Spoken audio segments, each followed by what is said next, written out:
여러분 안녕하십니까? 광주 MBC 뉴스투데이입니다. 먼저 오늘의 주요 뉴스입니다.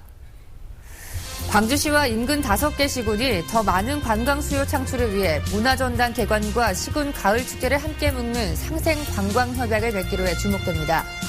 층간 소음이나 주차 문제 등 이웃 간의 사소한 시비를 해결해주는 마을 분쟁 해결센터가 광주에 문을 엽니다. 공갈 발언의 격분에 최고위원직을 떠났던 주승용 의원이 당무에 복귀함에 따라 당 내후과 신당 창당 등에 어떤 영향을 미칠지 주목됩니다. 천연기념을 홍도에 만들어 놓은 폐기물 소각시설이 애물단지로 전락하면서 반년째 생활 쓰레기가 육지로 반출되고 있습니다. 올가을 광주에서는 국립아시아문화전당이 개관합니다. 또 마침 전남시군별로는 각종 가을 축제가 풍성하게 준비되어 있습니다. 이왕이면 문화전당 보고 가는 사람들이 남도 관광까지 즐기고 남도 관광한 사람들이 문화전당까지 보고 가면 좋지 않겠습니까? 이런 생각으로 광주와 5개 시군이 손을 잡기로 했습니다. 김인정 기자입니다. 남도의 풍류를 간직한 환벽당이 외국인 관광객으로 북적입니다. 유대회 기간 동안 광주와 전남의 주요 관광지를 연계하며 높은 인기를 끌었던 팸투어입니다.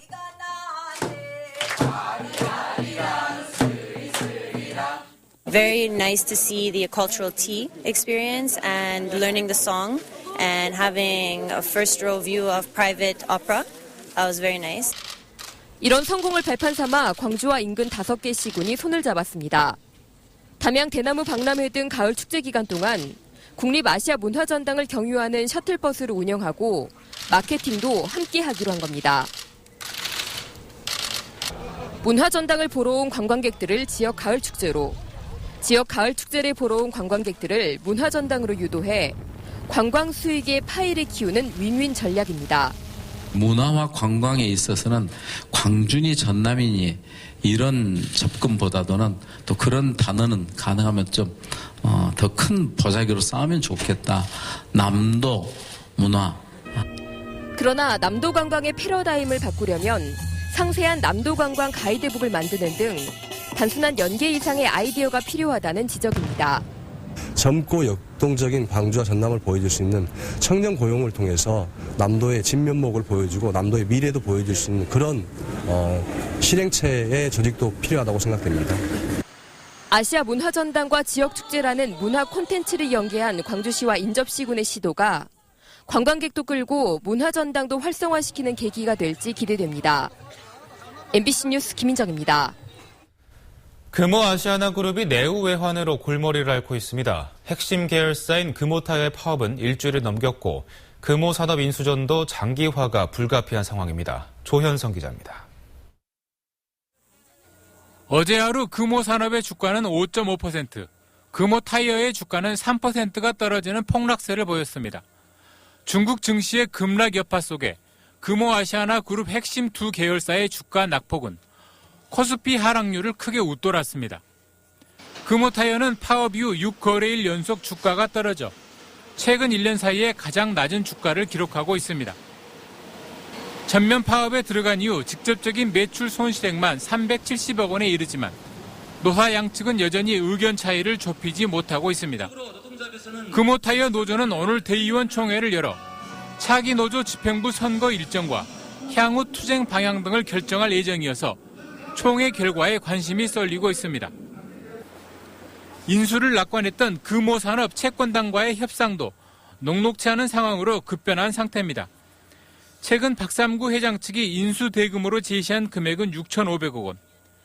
채권단이 지난달 제시한 1조 원과는 3,700억 원 이상 차이가 나 금호산업의 인수전 또한 순탄치 않을 전망입니다. 채권단이 이번 주 중 최종 매각 희망 금액을 통보하면 박 회장 측은 한 달 안에 우선 매수권 행사 여부를 결정해야 하는데 매수권 포기 가능성도 제기되고 있습니다. 이 경우 채권단은 금호산업의 제3자 매각을 재추진할 수밖에 없어 금호그룹의 금호산업 인수전이 또다시 안개 속으로 빠져들 가능성이 점쳐지고 있습니다. MBC 뉴스 조윤성입니다. 태풍 고니는 우리나라에 점점 가까워지고 있는데요. 여전히 매우 강한 중형급의 세력을 유지하고 있습니다. 오늘 오전 일본 규슈를 지나 오후에는 동해상으로 진출할 것으로 보이는데요. 태풍의 전면부에서 만들어진 수증기의 영향으로 현재 강원 영동과 충청 이남 지방을 중심으로 비가 내리고 있습니다. 특히 남해안은 초속 20m에 가까운 거센 바람이 몰아치고 있는데요. 벼농사 등 낙과 피해 없도록 철저한 대비가 필요하겠습니다. 앞으로 광주 전남 내륙에는 5에서 40mm의 비가 더 오다가 밤부터는 대부분 그칠 것으로 보입니다. 날씨였습니다. 공갈 발언의 격분에 최고위원직 사퇴를 선언했던 주승용 의원이 어제 당무에 복귀했습니다. 이 사퇴를 선언한 지 108일 만인데요. 이 주류와 비주류의 당 내용 사퇴나 신당 창당 세력에 어떤 영향을 미칠지 주목됩니다. 한신구 기자의 보도입니다. 주승용 최고위원은 최고위원 회의에 참석해 사퇴 의사를 번복해 죄송하지만 총선과 대선 승리를 위해 선당 후사하겠다며 당무에 복귀했습니다. 지난 5월 8일 정청래 최고위원의 공갈 발언의 격분에 사퇴를 선언한 지 108일 만인데 당의 혁신을 위해 자신의 정치적 책임을 다하겠다고 밝혔습니다. 호랑이 득을 타고 달린다는 기호지세의 마음으로 국민과 당원이 부여한 정치적 책임을 다하겠습니다. 주 최고위원의 당무 복귀에 대해서 문재인 대표를 비롯한 지도부는 환영했고 당내 계파 갈등이 일정 정도 해소되는 정기가 될 것으로 기대했습니다. 그렇지만 다음 달 확정을 앞두고 마무리 단계에 들어간 혁신위원회의 공천혁신안이 계파 갈등을 재점화할 수 있는 뇌관이라서 아직 섣불리 판단할 수 없다는 관측도 있습니다. 당 지도부의 정상으로 박준영 전 전남지사를 비롯한 일부 세력이 추진하는 신당 창당은 어떤 식으로든 타격을 받을 수밖에 없다는 분석이 나오고 있습니다. 함부로 본인이 물갈이 대상이 될 수 있는 언행들을 하기가 쉽지 않다라는 겁니다. 아마 그런 측면에서 당분간 당내 주류 비주류 간의 갈등들이 좀 잠복될 수 있는 가능성들은 있을 것 같습니다. 여기에다 당내 주류와 비주류 갈등의 핵심인 문재인 대표의 9월 말 사퇴설도 흘러나오고 있어서 이번 추석 전후가 신당 창당이나 당 내용 사퇴의 고비가 될 것으로 전망됩니다. MBC 뉴스 한신구입니다.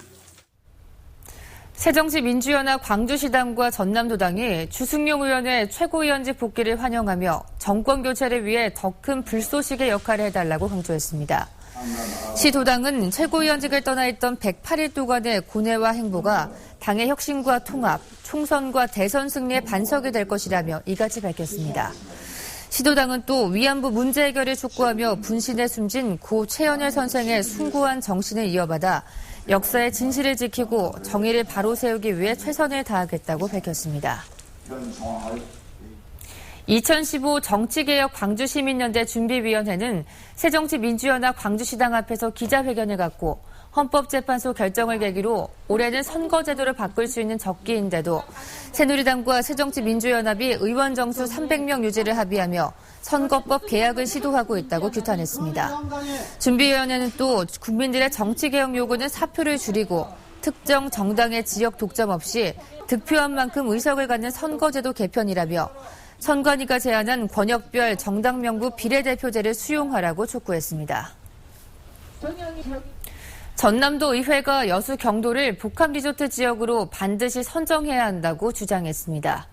전남도 의원은 오늘 제출한 청원서에서 여수 경도에 복합리조트가 건설되면 국토 균형 발전은 물론 국민 대통합에도 크게 기여할 것으로 확신한다면서 이같이 밝혔습니다. 도의회는 또 여수는 한려해상 국립공원과 다도해 해상 국립공원에 있는 해양도시로서 정부의 관광투자 활성화 대책에 맞는 최적의 입지 조건을 갖추고 있고 신청지 가운데 유일하게 섬 복합리조트로 개발이 가능한 지역이라고 주장했습니다. 문화체육관광부는 이달 말까지 전국 9개 지역 가운데 제안서 심사를 거쳐 복합리조트 사업 대상 지역을 우선 발표할 방침입니다. 층간소음이나 주차 문제 등 이웃 간의 사소한 시비가 소송으로 비화되거나 심지어 폭력 사건으로 확대되기도 하죠. 이 같은 생활 민원을 대화와 소통을 통해 주민 스스로 해결하도록 유도하는 마을 분쟁 해결센터가 광주에서 문을 엽니다. 송정근 기자입니다.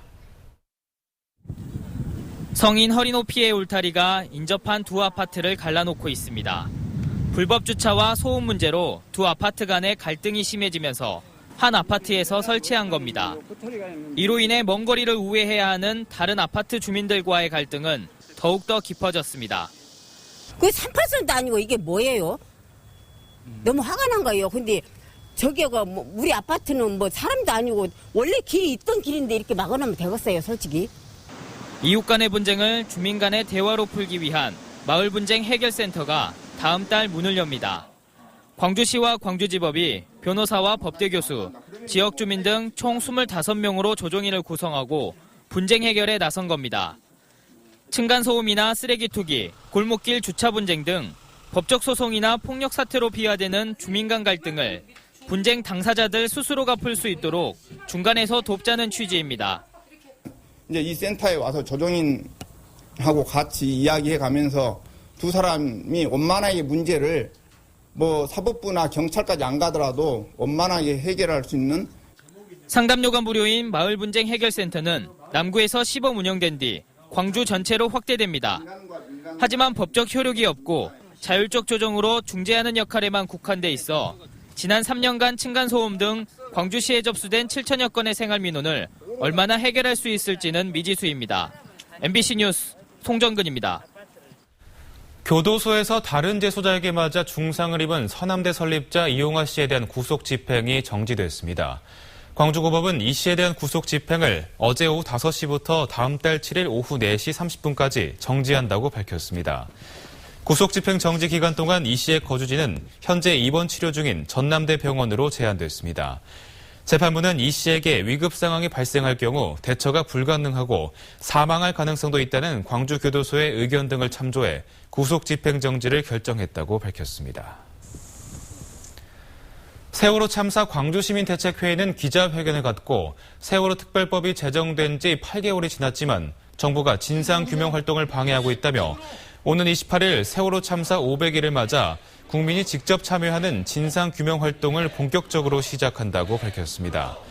대책회의는 오는 28일까지 광주 시내에서 피켓 시위나 홍보물을 배포하고 금남로에서 촛불 문화제를 갖는 등 이번 주를 세월호 참사 500일 행동 주간으로 정하고 구체적인 행동을 전개할 예정입니다. 성과 상여금 재부회 문제로 구청장과 갈등을 빚은 광주 서구 공무원 노조 집행부에 대해 광주시가 징계 결정을 유보했습니다.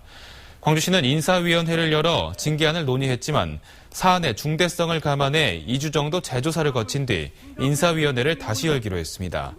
이에 앞서 행정자치부는 성과금 재분배 문제로 서구청장과 마찰을 빚는 과정에서 집단 행동을 주도한 노조 집행부 6명에 대해 광주시에 징계를 요구했습니다.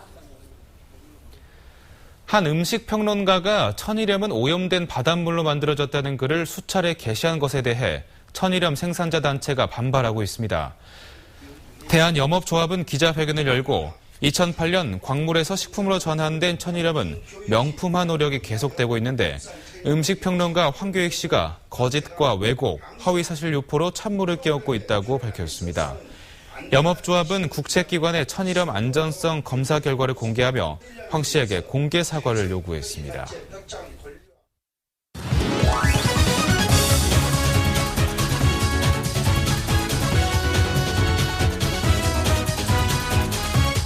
스포츠투데이입니다. 5강 다툼 갈수록 오리무중입니다. 기아는 어려운 상황 속에서도 힘겹게 5위 자리를 지켜나가고 있는데요. 6위 한화가 한 게임 반차로 바짝 추격하고 있어 긴장의 끈을 놓을 수 없습니다. 5위 기아와 6위 한화 한 게임 반차입니다. 지키느냐 빼앗느냐 5강 싸움이 기아와 한화의 라이벌 구도로 진행되고 있는데요. 달아나야 하는 입장인 기아는 이번 주 비교적 여유가 있습니다. 7승 3패로 우위에 있는 SK와 먼저 2연전을 치르고 이어 9승 4패로 앞서 있는 KT와 만납니다. 그리고 주말 홈에서 천적 넥센과 맞붙습니다.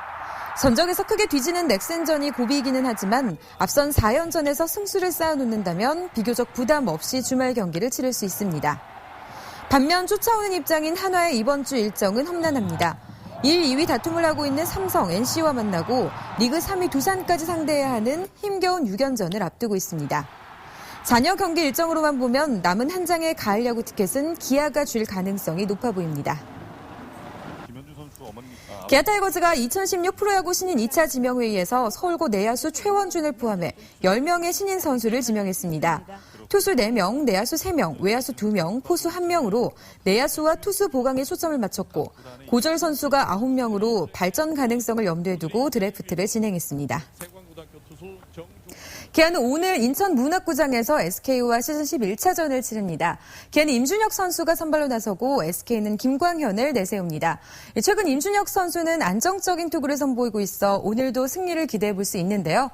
들쑥날쑥한 기아 타선이 김광현을 잘 공략해 경기를 잘 풀어갈 수 있을지가 관건이 될 것으로 보입니다. 스포츠투데이였습니다. 천연기념물 홍도에 만들어 놓은 폐기물 소각시설이 애물단지로 전락했습니다. 벌써 반년째 생활 쓰레기가 육지로 반출되고 있는데요. 무슨 사연인지 양현승 기자가 취재했습니다. 이른 아침 마을에서 수거된 쓰레기가 3륜차에 실려옵니다. 분리수거를 거쳐 노란 포대에 담아 쌓아뒀습니다. 약간 이제 습할 때 그때 파리가 이제 좀 많이 심하게 마을 쪽으로 오더라고요. 홍도 주민과 관광객이 배출하는 생활 쓰레기는 한 해 300톤가량. 홍도에서 발생한 쓰레기는 이곳 소각장에서 처리되지 못하고 보름에 한 번꼴로 육지로 반출되고 있습니다. 소금기 가득한 바닷바람에 10년 이상 노출된 폐기물 소각장 보일러가 지난 2월 고장났기 때문입니다. 쓰레기를 화물선에 실어 육상으로 빼내는데 한 차례 700여만 원씩, 지금까지 8천만 원을 썼습니다. 신안군은 소각장 운영비로 연간 1억 5천만 원이 들고 보일러 교체에 5,500만 원이 필요하다며 경제성 등을 이유로 수리를 포기했습니다. 냄새라든지 매연이라든지 그런 문제가 있어가지고 관광객들한테나 그 주민들한테 혐오감을 줘가지고 저희들이 판단했을 때는 그 홍도에서 소각하는 것보다 육지로 반출해가지고 처리하는 것이 훨씬 더 경제적이다. 지난 2001년 국비 등 3억 원을 들여 만든 뒤 2007년 집진 시설을 갖추는데 10억 원이 더 투입된 홍도 폐기물 소각장. 잦은 고장에 이어 끝내 시설 폐쇄까지 검토되는 등 애물단지로 전락했습니다. MBC 뉴스 양현승입니다. 광주 월드뮤직 페스티벌이 올해는 국립아시아 문화전당에서 열립니다. 문화체육관광부는 오는 29일과 30일 이틀 동안 국립아시아 문화전당에서 말리와 프랑스, 이스라엘 등 11개 나라에서 12개 팀이 참여한 가운데 광주 월드뮤직 페스티벌을 개최한다고 밝혔습니다. 이번 페스티벌에서는 월드뮤직 공연과 함께 토요일 밤의 DJ 무대와 공연 퍼레이드 등 다양한 프로그램을 선보일 예정입니다. 담양의 메타세커야 가로수길에 국가산림문화자산으로 지정됐습니다. 담양군은 메타세커야 가로수길이 전국에서 9번째로 산림청이 정하는 국가산림문화자산으로 지정 고시됐다고 밝혔습니다. 또 자생적인 보존운동을 통해 전국 생태관광의 명소로 만든 점이 높은 평가를 받았다고 지정 배경을 설명했습니다. 오는 9월 열리는 담양 세계 대나무 박람회를 기념해 담양의 역사와 문화를 총망라하는 깊이 있는 전시가 열립니다. 국립광주박물관은 담양특별전을 열고 구석기 시대와 삼국시대를 거친 담양 지역 생활상의 역사적 변천을 살핍니다. 또 담양에 세워진 조선시대 누정을 통해 가사문화권을 종합적으로 다루고 죽세공의 발전과 계승을 통해 담양의 상징 대나무도 조명합니다. 중학교 자유학기제 시행을 위해 광주시 교육청이 광주 지역 기관단체와 힘을 모으고 있습니다. 광주시 교육청은 KT 전남 고객본부와 업무 협약을 체결하고 학생들의 꿈과 끼를 키우는 맞춤형 진로체험 활동을 지원하기로 했습니다. 시 교육청은 이에 앞서 광주 비엔날레 재단과 전남대, 조선대 등 각급 기관들과 협약을 맺어 중학교 자유학기제 시행이 차질이 빚지 않도록 기관 단체 간 업무 협조를 강화했습니다. 방송통신위원회 자체평가위원회가 광주 MBC를 방문해 창사 51주년을 맞은 광주 MBC 경영 현황과 혁신 사례 등을 점검했습니다. 이 자리에서 진용옥 위원장 등 평가위원들은 지역방송발전기금 징수율 인하와 통합사 출범 초기에 광고 총량제 유지 등이 필요함을 보고받고 향후 평가를 거쳐 실행 방안을 검토하겠다고 밝혔습니다.